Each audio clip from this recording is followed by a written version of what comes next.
Good evening. I guess the mic works.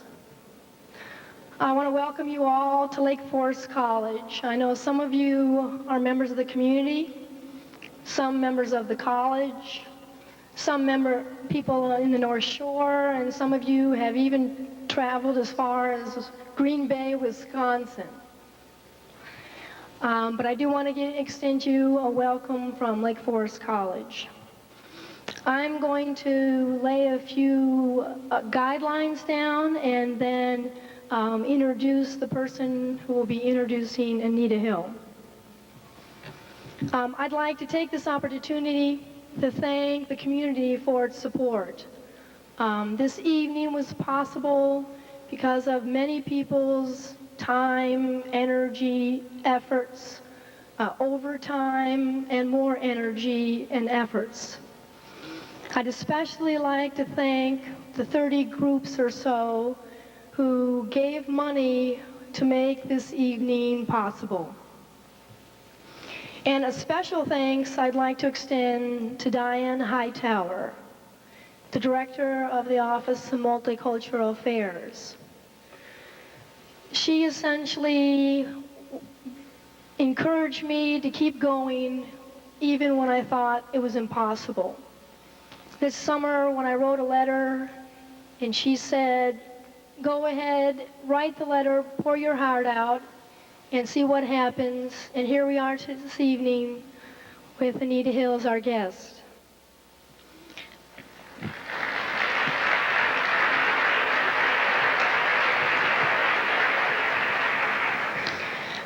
I'd like to ask that the following guidelines be followed, and these are requests from Professor Hill, and I will appreciate your cooperation. Photo opportunities are during the first 5 minutes and for the 5 minutes following the presentation. No flash pictures after the first 5 minutes of Professor Hill's speech. Questions must be submitted in writing. Ushers have index cards and pencils. If you would like to ask a question, raise your hand and the ushers will give you an index card. You feel like you're back in school, right? Raising your hand. Once you are finished, the ushers will collect them, and then we will give them to Professor Hill at the end of her talk. I'd now like to introduce Prue Beidler. She is a member of the Board of Trustees for Lake Forest College. She serves on the Long Range Planning and Alumni and Development Committees. She's a member of the Women's Board and a former chair of the Women's Board. Last year, she received the Bird Award for recognizing an individual from the Lake Forest College community who brings a special measure of intellectual fervor and commitment to that community. She is also a Lake Forest resident and a friend of this college. Prue?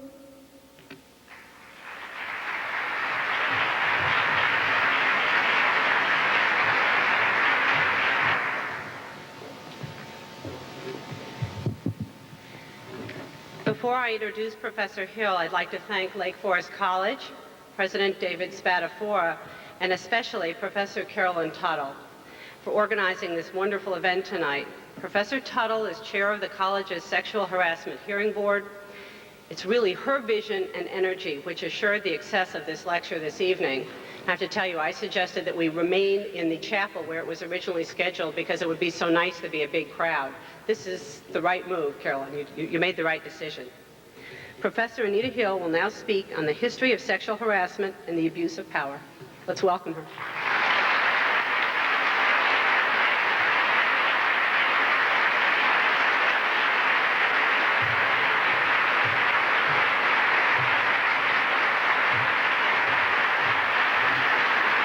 Good evening.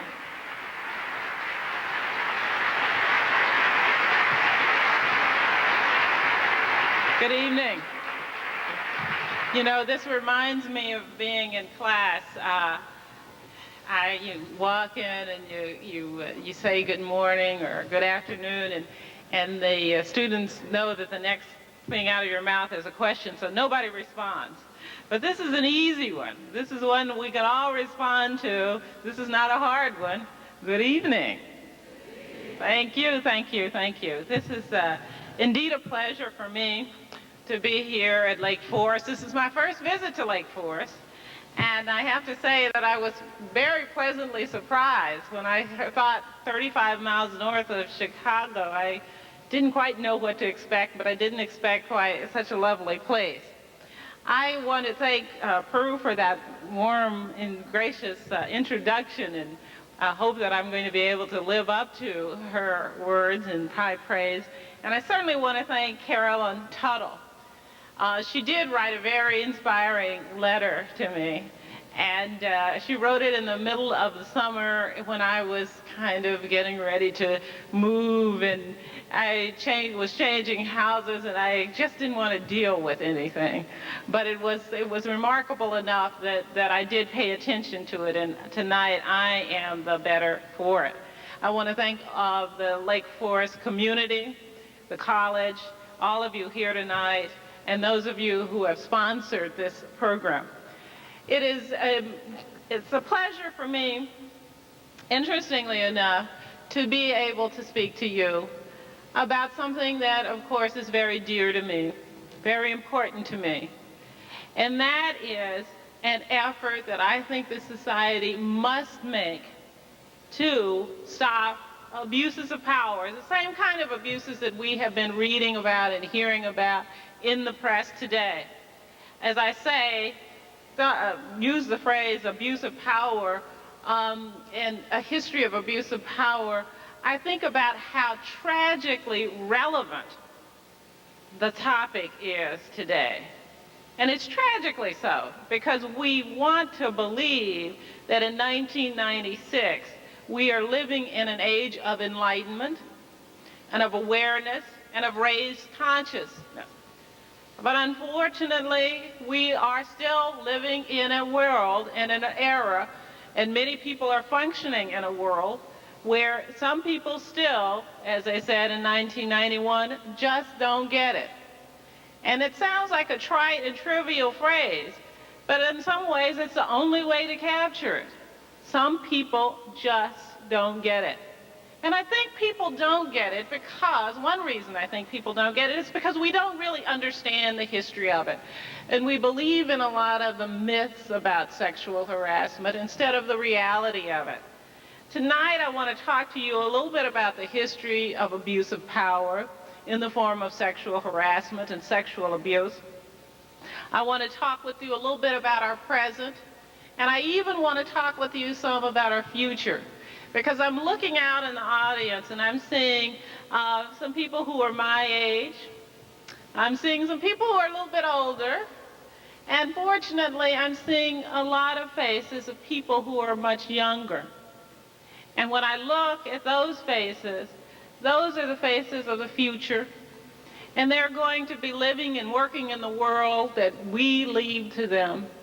And I do have a few words especially for them. Now, history. Let's talk about sexual harassment. There wasn't even a name for sexual harassment until the mid-1970s. We didn't know what to call it. And even once we knew what to call it, we didn't speak it out loud. But it was after the 1970s, when the whole concept was introduced, that some people started even doing research about the history of sexual harassment. It seems, or it really is true, based on historical research, that sexual harassment in the workplace is as old as the workplace itself. For as long as women have been working in the homes, in the factories, in the fields, there has been sexual harassment. And it is a tragedy, as I say, because it is not, as you would like to believe, or as some would like to believe, a natural consequence of people working together, male and female. It is as old as the workplace, And some of the first documentation of sexual harassment goes all the way back to serfdom in the European countries prior to the establishment of America. But I'm going to start, promise you, I'm not going to take you all the way back to the 16th century. What I will take you back to is to early American experience, because of course that is the one that is the most relevant to us, and early North American experience. I'm going to extend that up to Canada. I want to tell you a bit about the kind of sexual exploitation that was rampant during slavery in our country. Now, there are a number of stories that I could draw from history, but I think that there is none so poignant and so compelling as the story of a young woman named Celia. And I call her a young woman. At the time that she met with sexual harassment, what we would call sexual harassment today, she was merely a girl. She was bought and sold as the property of a landowner in the state of Missouri, and her story really culminates in the year 1855 in that state. At 14, Celia was purchased by an individual who was one of the most prosperous and respected citizens in his home county. Almost immediately after she was purchased, on the journey back to his farm, he raped her, and thus established a pattern of abuse and exploitation that continued throughout their entire relationship, which amounted to about 5 years. Over that period of time, Celia bore 2 children by her owner. And at one point during the relationship, Celia tried to break off the sexual abuse. She had fallen in love with another man, and he even had encouraged her to try to break off this relationship with, of course, the more powerful owner. But as the owner had discretion to do, he refused to break off the relationship. On one date, the date in question, the date that finally culminates the abuse, Celia was 19 years old. She was pregnant for the 3rd time by her owner, and she was sick. One witness testified that the master of Celia had threatened to have intercourse with her despite her illness. He came to her cabin at night, and she resisted. And during her resistance, she armed herself with a stick, she struck her owner, and killed him.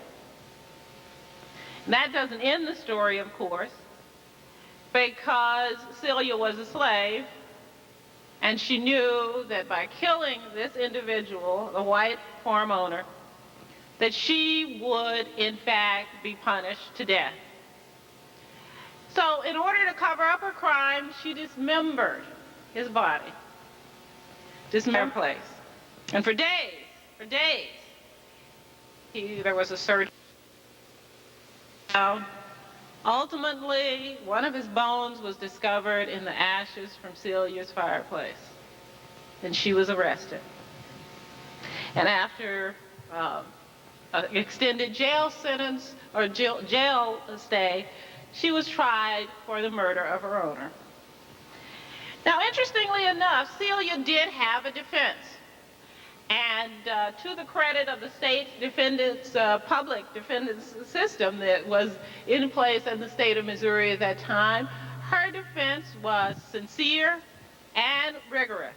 She had appointed attorneys because she could not afford counsel of her own, and they were quite serious about defending her. What the attorneys did in Celia's case was to rely on Missouri law. Under Missouri law, if you commit a crime in the act of defending yourself against another criminal act, you may be acquitted. It's a simple self-defense rule. So that if a woman, for example, is defending herself against sexual assault, and she kills her assailant, under Missouri law, she should be acquitted. That's what the Missouri law allowed. And this is what Celia's attorneys argued on her behalf. It's a typical self-defense argument, except that Celia was a slave. And what the court said in response to the plea for Celia's self-defense argument, they disallowed it. The court disallowed it and instead gave the jury this instruction. If Celia's owner was accustomed to coming to her cabin for the purposes of having sex or for any purpose, Celia had no defense and had no choice but to submit. Now, clearly, this is what we would call an abuse of power. And it was, of course, it's an abuse of power as the whole institution of slavery was. But the point is that the institution of slavery fell harder on some individuals, on women, because of the peculiarity of their gender. The sexual exploitation fell harder on them. And thus, Celia, given the charge that the jury had, that she had no defense, clearly she had murdered her master, and she was convicted by the jury for the murder. Now, as one little aside, Celia was put to death, but the court allowed Celia to give birth to her third child before she was put to death, and the child became the property of the family. That was on December 21 of 1855, and that is the story of Celia. A raw story, a frank story, a story that is quite demonstrative in perhaps the ugliest ways of the abuse of power. And I'm sure some of you are thinking, well, you know, in slavery there was a peculiar situation that really cannot be likened to any other situation. And that's true. But the abuses, the sexual abuses, what we would call sexual harassment today, did not end with slavery. Almost 75 years later, there's another story that comes to mind, the story of Miss Carrie Davies. Now, Miss Davies was not a slave. She was not even in the United States. She was, in fact, in Toronto, Canada. But her story is quite similar in other ways to the story of Celia, even though it occurred 75 years after Celia and hundreds of miles away. Carrie Davies was a housemaid, almost something close to an indentured servant. Carrie Davies, as I said, lived in Toronto, Canada, in the home of a Mr. Charles Albert Massey. And Mr. Massey was one of the wealthiest and most powerful, member of one of the most wealthy and powerful families in Toronto. What happened was Davies was arrested for his murder, and she confessed. She did kill Mr. Massey because, in her words, he ruined her character and had ruined her life. Now, what does that mean to Miss Davies? Well, she explained the basis of her reasoning for murdering Mr. Massey. And when she explained that she had murdered him and that she did so in self-defense, the community rushed to the side of power. They accused her of being crazy, of making the whole story up, said that she was ultimately deranged and that he was a fine, upstanding citizen.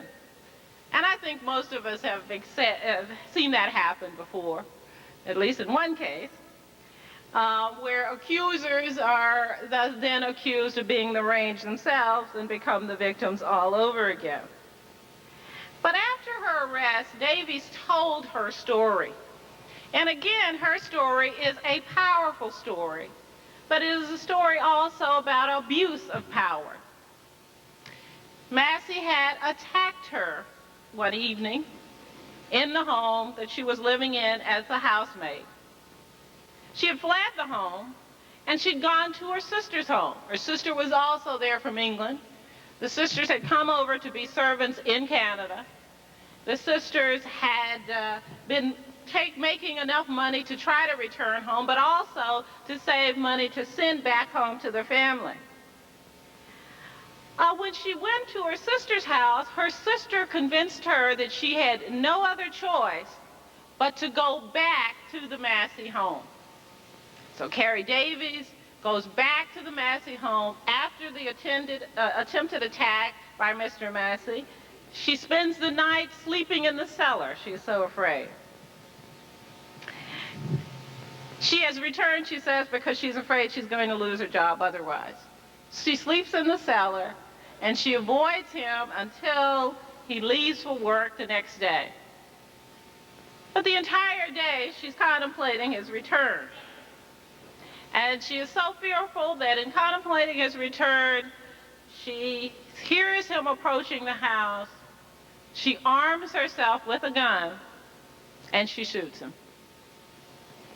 She's immediately found out, but of course she as I said, she confessed later to the crime. There was a little different outcome in Miss Davies' case. One that is, even though Miss Davies was ultimately acquitted, one that is equally as disturbing for other reasons.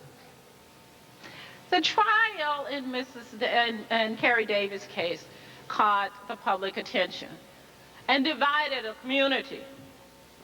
There was a moving defense and summation. There were a number of women's organizations that wanted to support Carrie Davies. But interestingly enough, in the summation, her attorneys, as moving as they were, relied on the prejudices of the time.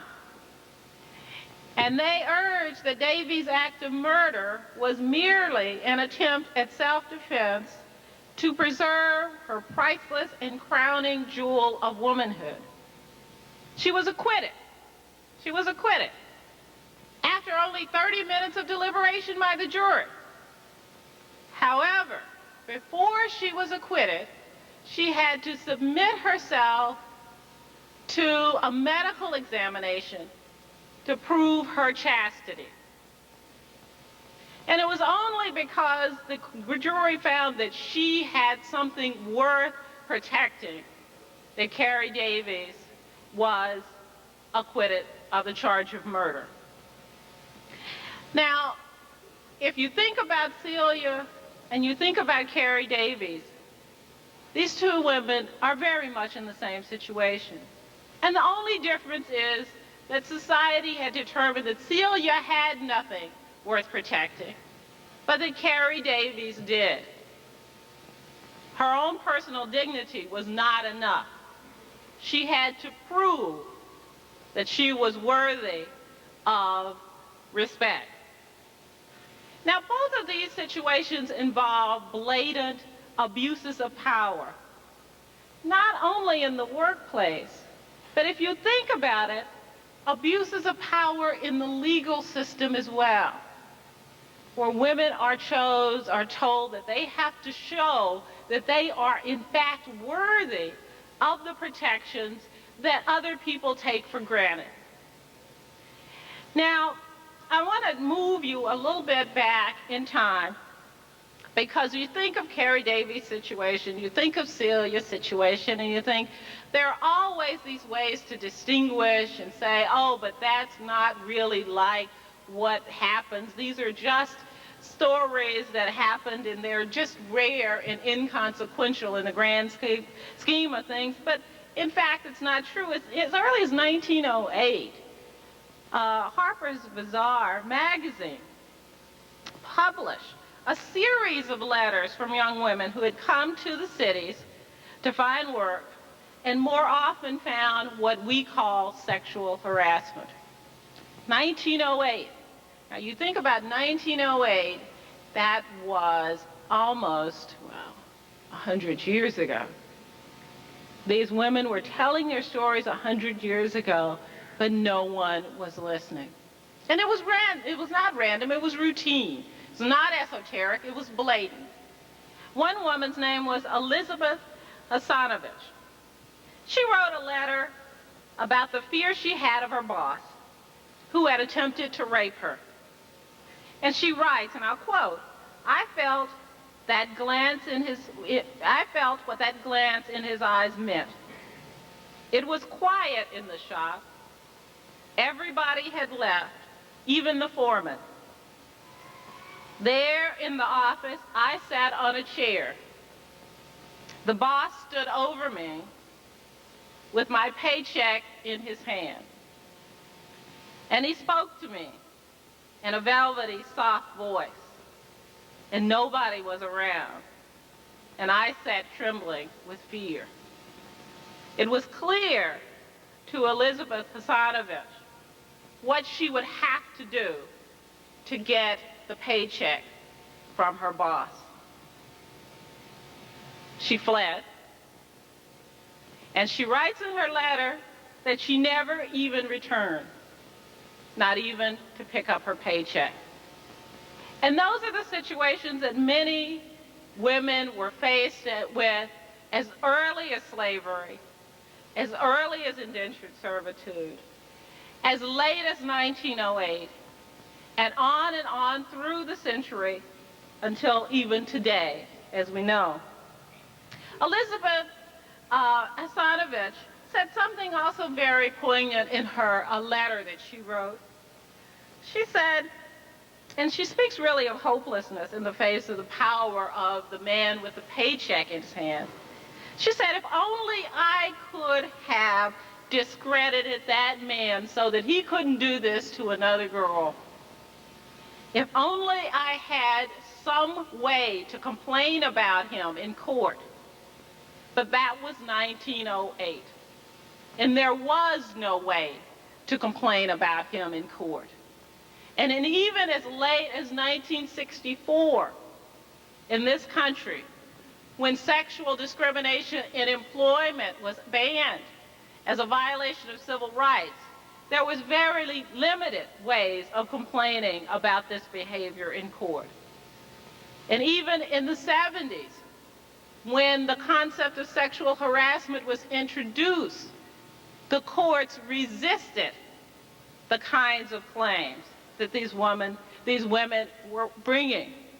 In fact, women were routinely told by the courts that this was a normal part of the workplace, that it was not a violation of anyone's civil rights, that it was merely a personal matter between employees or between supervisors and employees, and that there was no violation of law. And we talk about sexual harassment today and the laws that prohibit it, and we start to think that those have been here forever, but they haven't. It was not until 1986 that the Supreme Court in this country decided its first sexual harassment case, workplace sexual harassment case. And to date, there have only been 2 cases of workplace sexual harassment that have been decided by the Supreme Court. So for those of you who have heard that the whole issue has been overblown, think about it in that context. Only 2 cases in the history of the court for acts that have been banned since 1964. And think about that in the context of the number of antitrust cases, for example, that the court has heard. And the number of even tort cases, insurance claim cases, the whole variety, gamut of business-oriented cases that have been heard. And there have been only 2 workplace sexual harassment cases that have been heard. In 1986, there was a case heard by the Supreme Court involving a young complainant, Michelle Benson. She went to work in the early 1980s for a bank, the Ameritrade Savings Bank, and she alleged in her complaint against the bank that her supervisor had done a variety of acts, including forcing her to have sex with him, following her into the bathroom in the workplace, fondling her in public, and she even alleges that there was sexual assault on a number of occasions. Her boss, her supervisor, claimed that the relationship was consensual. And the Meritor Savings Bank stood behind her. Now, why do I talk about this in the context of Carrie Davis, in the context of Celia? Because the interesting thing that links these cases together, Celia knew she had no choice. Carrie Davis, even when she tried to exercise the choice, it was denied her. Carrie Davis knew that she had no way to support herself. She felt hopeless. Elizabeth Hasanovich felt hopeless in the face of her boss with a check in his hand. And even in the 1980s, Michelle Vinson, who had just come off her probationary term as an entry-level worker in the bank, said she did not enter into a consensual relationship. She felt that she had sex with her boss because she had no other choice. These are the words that are in her complaint. Even as late as 1980, this woman is saying she felt she had no choice if she wanted to keep her job. And I'm going to get back to that too, because some of you are saying, well, why didn't she just quit? We'll talk about that a little bit later. The feeling of powerlessness, the feeling of hopelessness, of despair runs throughout most of these claims of sexual harassment, whether we're talking about 1855, 1908, 1920, and even 1996. 1986 was clearly a turning point. It was a legal turning point. When the court finally said, when it saw Michelle Vinson's claim, that we're going to question you, Meritor Savings Banks, and your supervisors when you say this relationship was consensual. Because of the power relationship of her supervisor over her, we can't just take your word that this relationship was in fact consensual and not coerced, not extorted from her. But in addition, the court issued a broader ruling. And that broader ruling was that sexual harassment is sex discrimination, and it is a violation of the civil rights of the target of that harassment. Now, it took years of litigating to get that pronouncement in the Supreme Court. Before, the courts had simply banded around the question, and many courts in many districts had said, this is no violation. It's simply a personal matter. It's the natural course of things when women and men work together. It was a turning point, and it was an important turning point, because at that point we had the law. We had the law. But that wasn't enough. Because even after the case was decided, we needed something more. And in 1991, we got something more. And I'll tell you what 1991 means to me, the importance of 1991. In 1991, we got voice. We heard stories. We told stories. All around the country, people, women and men, sat down and talked about their experience with sexual harassment. And we got faces with these stories. And we got the full experience. We got a glimpse of what the reality of working life was for many women. And that was an important turning point. It wasn't the legal turning point. The law alone wouldn't do it. We had to have public awareness. We had to have a face attached to the behavior. And that's why 1991 is so important, because it allowed women an opportunity to talk about their experiences and to abandon the shame and embarrassment that they had felt and the self-blame that they had felt with these experiences in the prior years. Now, one of the things that I've talked about in all of these cases is that sexual harassment in these cases was clearly involved sexual assault. Sexual harassment doesn't always involve sexual assault. You know, we think of the most outrageous cases, and when they're the easiest cases, we can say, oh yes, well, of course, that's sexual harassment. That extortion of sexual favors, that's obvious. But it doesn't always involve sexual assault. It can involve, as they say, 1,000 tiny, small slaps, as well as it can one large blow. And those tiny slaps, those tiny cuts, can kill you and bleed you to death, just as the one fatal stab can. Let me tell you a little bit about sexual harassment. Give you some concepts of ideas of what I'm talking about that's going on in the workplace even today. Because we've gone really from the Celia case, and we've gone from the Carrie Davies case, and we've even moved beyond Michelle Vincent. But we haven't still gotten rid of sexual harassment. And I tell you, I'm still amazed that we still have the kind of blatant behavior that we have heard reported this week. But sexual harassment can include generalized or directed sexist remarks. How many of you have ever heard them in the workplace?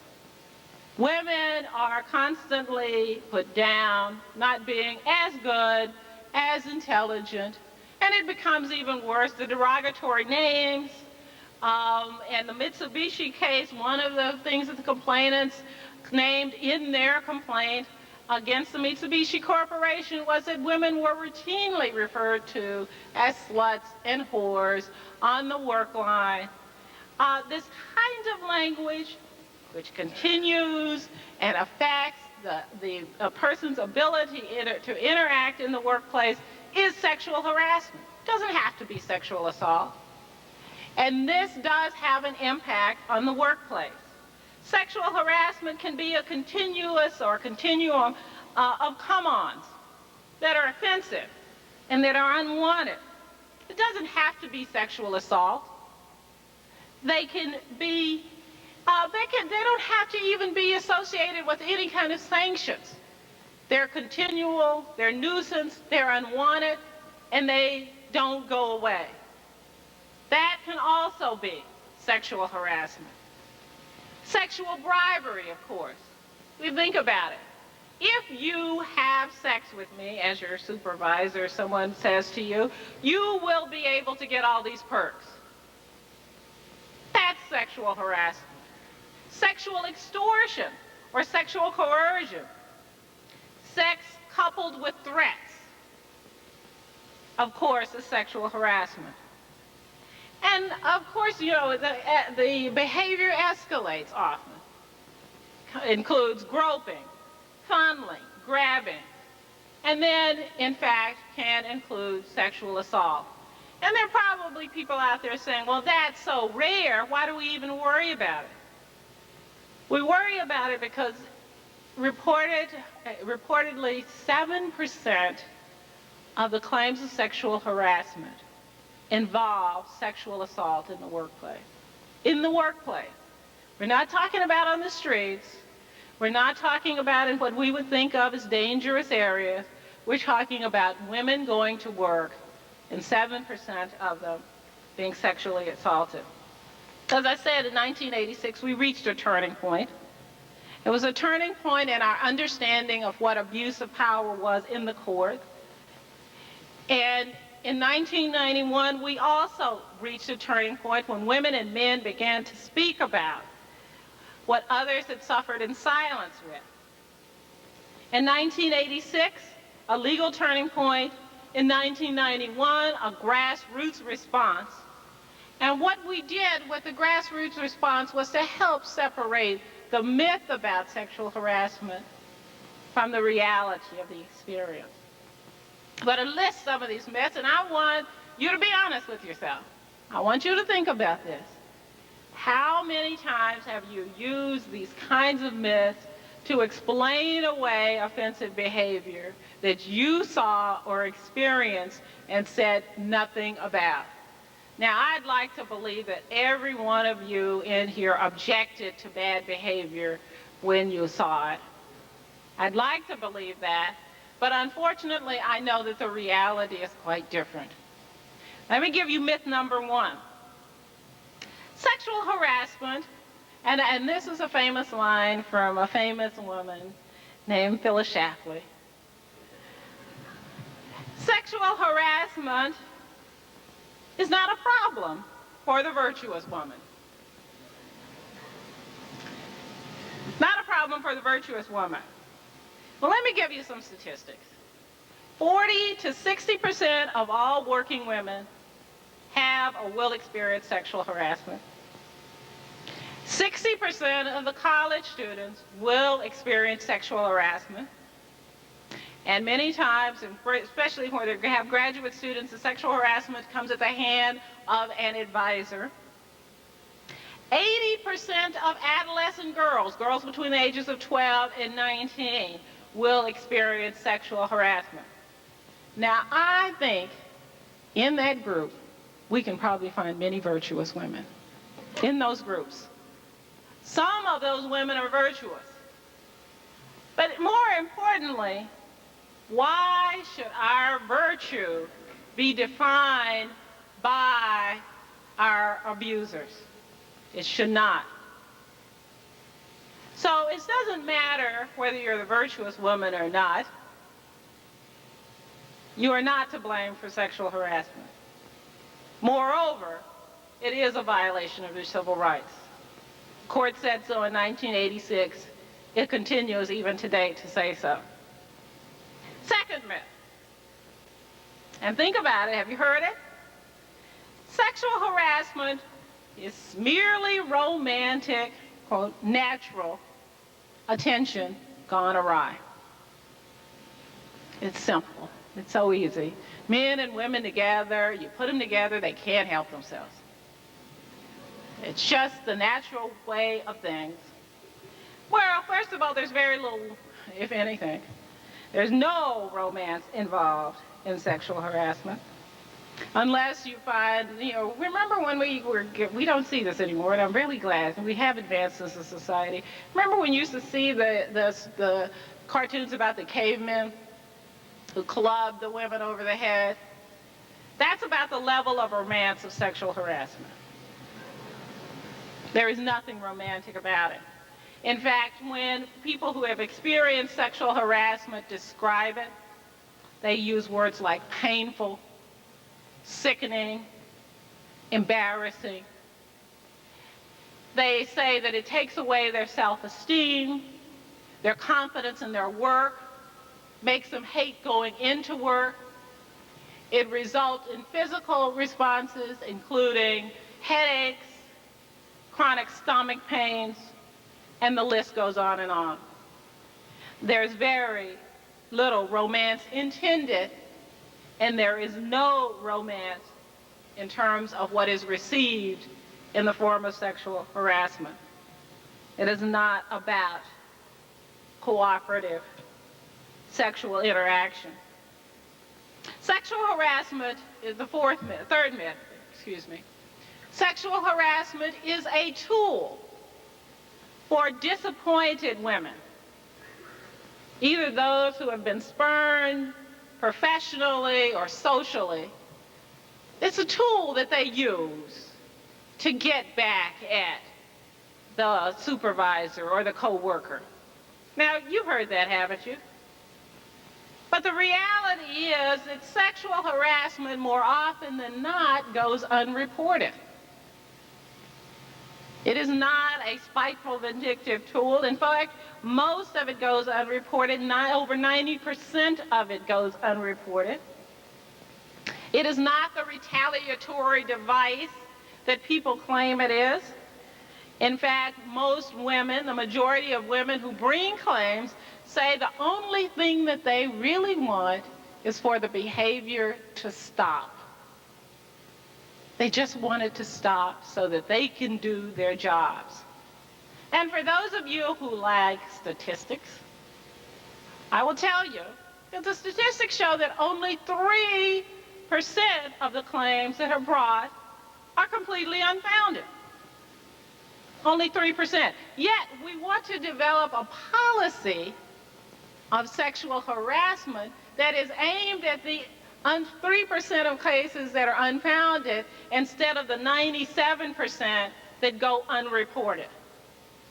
And that is a backwards way of looking at it. It is one that ignores reality.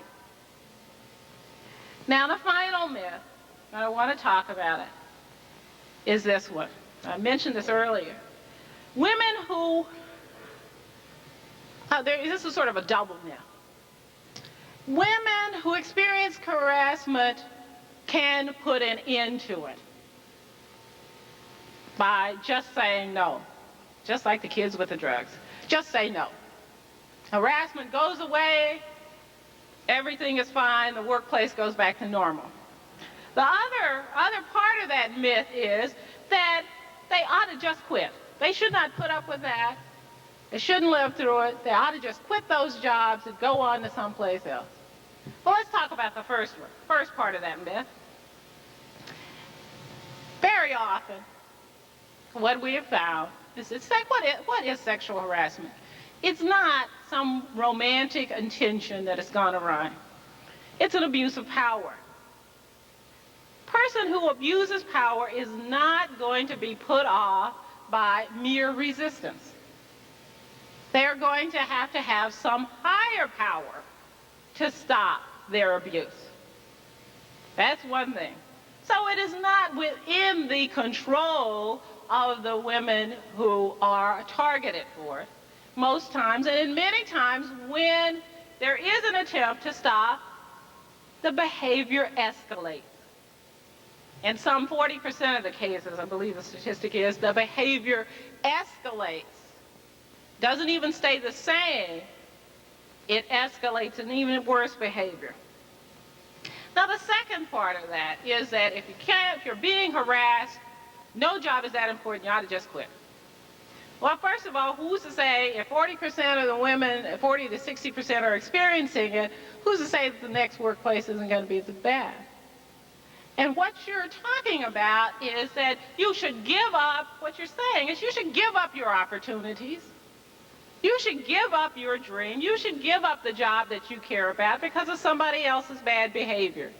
So what you're saying is that your opportunities as women must be limited by the bad behaviors of other people. As long as we hold to that myth that women should just leave, then we are limiting our opportunities. And in this day and age, in 1996, we ought to be talking about expanding our opportunities, not limiting them. Now, those are just a few of the myths. Some of you probably have your own favorite ones you've heard. We're now in 1996, and you've heard the news stories recently. You've heard about the Army training centers. We are, you hear all this talk about the new millennium. And I would like to see 1996, 1997, I would like to see another turning point in this issue of abuse of power, sexual harassment, and other issues as well. I believe that we are now aware. If 1991 had not happened, if the stories hadn't been told by women, we would know about the abuses in the Army. If it had not been for the groundswell, we wouldn't know about what is going on in Aberdeen and in other centers. We wouldn't know about it. We would have never heard. Those are not new things that are going on. They have probably been going on since women were allowed to enter into the Army. And there are those people who say, well, that just proves that women shouldn't be in the Army. But what it all proves to me is that people shouldn't abuse power. I think we are ready for another turning point. We know the stories, we've heard the stories, and the next turning point has to be that the society stands up and does something about it and decries this kind of behavior. And I would like to see it come from Bill Clinton all the way to the guy next door. We have to stop this kind of abuse. We have to stand against this kind of abuse, not only over in our neighbors' yards in Aberdeen, but also in our own workplaces. The time has come. And I'll tell you why the time has come for a social awakening. Because we as a society have suffered long enough from abuses. When Mitsubishi Corporation tolerates sexual harassment in its workplace and it protects the sexual harassment and turns against those women who complain about it, we all suffer. When Texaco refuses to promote blacks up through the ranks, we all, as a society, suffer. It's not just those individuals who are being discriminated against. When the United States Army Training Center uses sex as part of its procedures, each one of us in this society suffers. Why do we suffer? We suffer because we are wasting talent and human resources that we cannot afford to lose to abuse, to discrimination, to sexual harassment. And we have to understand that this problem is not just a problem of the immediate targets of discrimination. It's not just a problem of the violation of the civil rights of the individuals who bring the complaints. It is a loss to the entire society. Now, we know we have a long way to go in these areas. When we start talking about abuses, we can name a whole slew of abuses. It doesn't begin with sexual harassment. It doesn't end with sexual harassment. We've got a long way to go. And this is my message to those of you who are the younger faces out there. Those of you who might consider yourselves members of Generation X. And that is, there are 4 parts to this message, because I think you've got a lot of challenges. We're not going to give you, the baby boomers, those of us who are now reaching middle age, we're not going to give you a perfect world. You're not going to inherit a perfect world from us. We're going to leave you a lot of work in this area to do. And I think we've only begun to understand how we've all been robbed by abuses to other people. But we are beginning to understand it. And so I would challenge you as baby boomers to do one thing first. One thing. See the relationship between the kind of abuses that I've described, the gender abuses of power, the sexual exploitation, and other forms of oppression. Whether we're talking about racism, sexism, homophobia, classism, these are all linked. And we cannot separate them, nor can we afford as a society to say, well, we are only going to deal with one and we're just not going to deal with the rest of them because we're too busy. We can't even afford to prioritize them. We have to attack them all. And if we decry one, we must decry them all. The second thing that I think is going to be your biggest challenge is to begin to comprehend the international scope of oppression. We like to say today that we are living in a global society, right? A global society. We have internet, we can communicate with people all over the world, we know, we listen to CNN, we know what's going on around the world, sort of. Well, if you live in a global society, I want you to remember that you have a responsibility to that global society. And that responsibility means that we are our brothers and our sisters' keeper. And I don't know if any of you watched 60 Minutes, but a couple of weeks ago, there was a story on 60 Minutes about the slave trade in a number of countries. The Philippines was one country. And if you don't think that has anything to do with you as Americans sitting in Illinois, let me tell you that it does. Because what the story said was that now through the internet, the web, people in, I'm just going to pull a name out of the hat, Iowa, are connecting with these markets that are promising young girls free of AIDS to these tour groups that come to the countries. It is true, we live in a global society, and we have a global responsibility. And that is one problem that you will inherit in this global society. Communications is a wonderful thing, but communication can be abused as well, and it can become an instrument of abuse. Many of these young women are as young as 9, 10, 11, 12, and they're sold into this market. Third thing, we have lived so long with abuse and oppression that it has become ingrained in our institutional rules and policies. And we deal often with the surface problems and not with the institutionalized oppression. You will be a more sophisticated group of people about oppression, about abuses than Generation X ever was, or the baby boomer generation ever was. Generation X is going to know much more than we did. Your body of knowledge is going to be greater. And one of the things you will have to tackle is institutionalized oppression. You will have to begin to examine our standards, our policies, our rules.